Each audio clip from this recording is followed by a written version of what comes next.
তো আপনি কি আপনার বাড়ি আলির সাথে ঝগড়া করছেন, ঝগড়া করে আপনার বাড়ি আলি চলে গেছে বাপের বাড়ি, তো আর তো টেনশন নাই, আপনার টেনশনের কোনো কারণ নাই। আপনি ভাবতেছেন হয়তোবা আমি কেমনে কি করে রান্না করে খামো। আপনার বাড়ি আলি যদি 1 মাসের জন্য চলে যায়, তার জন্য তো আমি আছি। কেমনে কিভাবে রান্না করা লাগে এটা এই ভিডিওতে আপনাকে দেখানোর চেষ্টা করবো। আপনারাও যদি এইভাবে রান্না করেন তা কোনো প্রকার আপনার টেনশন করা লাগবে না। তো আসসালামু আলাইকুম সুপ্রিয় দর্শক মন্ডলী, আশা করি সকলে ভালো আছেন, আমিও ভালো আছি। তো ভিডিওটা দেখেন আমি কেঙ্কা করে রান্না করি। তো এই পদ্ধতিতে যদি আপনারাও রান্না করেন তো আপনাদের আর কোনো প্রকার টেনশন করা লাগবে না খাওয়া দাওয়া নিয়ে। ভাবছেন যে হয়তোবা বাড়ি আলি চলেই গেছে, হয়তোবা বাজারে বা কোনো জায়গায় হোটেলে যেয়ে পরোটা বা ভাত খেলেন, তো হয়তোবা 1 দিন 2 দিন 3 দিন 5 দিন খাবেন। এইভাবে খাইয়ে আন্তরে কিন্তু আপনার পেটে কিন্তু পর্যাপ্ত পরিমাণ গ্যাস হবে। তো গ্যাস যদি আপনারা ভালো করতে চান তাহলে অবশ্যই আমার ভিডিও মনোযোগ সহকারে দেখবেন, আপনাদের আর কোনো প্রকার টেনশন করা লাগবে নয়।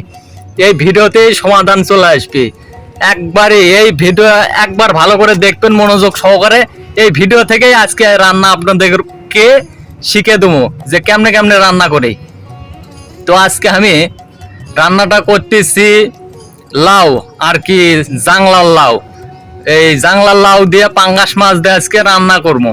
তো রান্নাটা দেখতেই পাচ্ছেন যে আমি কেমনে কেমনে রান্না করছি, মনোযোগ সহকারে দেখেন। তো সর্বপ্রথম আমি সবকিছু পেঁয়াজ কাঁচামরিচ তেলে ভাজে নিয়ে সুন্দর করে মশলা ভাজে নিয়ে আদা রসুন ভাজে নেওয়ার পরে তারপর আমি কিন্তু মাছ দিয়ে দিছি। মাছটা হয়ে গেলে উঠে রাখার পরে এই যে দেখতে পাচ্ছেন লাউ লাড়িচ্ছি।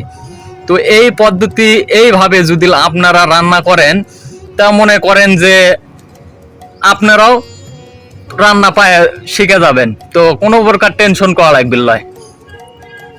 আবার আপনারা যদি কোনোভাবেই যদি একবার যদি আপনার বাড়িয়ালিক এইভাবে রান্না করে খাওয়াতে পারেন তাহলে রে ভাই, তাহলে মনে করেন যে এই রান্না যদি আপনার বাড়িয়ালি একবার খায় তাহলে মনে করেন যে আপনার প্রতিদিনই আপনার বাড়িয়ালিক রান্না করে খাওয়ান লাগবে। তাই আপনারা কোনোভাবেই আপনার বাড়িয়ালিক বলবেন না যে আমি রান্না পারি, তাহলে কিন্তু আপনি আবার বিপদে পড়ে যাবেন। রান্না শেখেন, আমি ভিডিও দিচ্ছি, ভিডিও দেখে অন্তরে রান্না শিখতে পারেন। আপনার কোনো না কোনো কাজে এক সময় না এক সময় দরকারে লেগে যাবে। তাই রান্নাটা মনোযোগ সহকারে দেখেন আর ভিডিও দেখে শিখেলেন। দেখেন তো রান্নাটা মোটামুটি আমার শেষের মধ্যে দেখেন রান্নাটা কত সুন্দর রান্নাটা করলাম আজকে। তো অনেকেই আছেন যারা বাহিরে প্রবাসে বা চাকরিতে আছেন বাইরে, তো তারা হয়তো বা অনেক সময় দেখা যায় যে হোটেল টোটেলে খান, খাইয়ে দেয়, পেটে গ্যাস অনেক কিছু হয়। তো গ্যাস থেকে দূরে রাখার জন্য নিজে রান্না করে খাবেন, সবচাইতে ভালো হবে, কোনো প্রকার পেটে গ্যাস হবে না। তাই রান্নাটা আপনাদের জন্য খুব গুরুত্বপূর্ণ। আর আজকের ভিডিও আপনারা কেডা কুন্ডি থেকে দেখলেন অবশ্যই কমেন্ট করবেন, কমেন্ট করে জানাবেন। আর ভিডিওটি ভালো লাগলে অবশ্যই শেয়ার করে সবাইকে দেখার সুযোগ করে দেবেন। তো রান্নাটা আমার হয়ে গেছে দেখেন।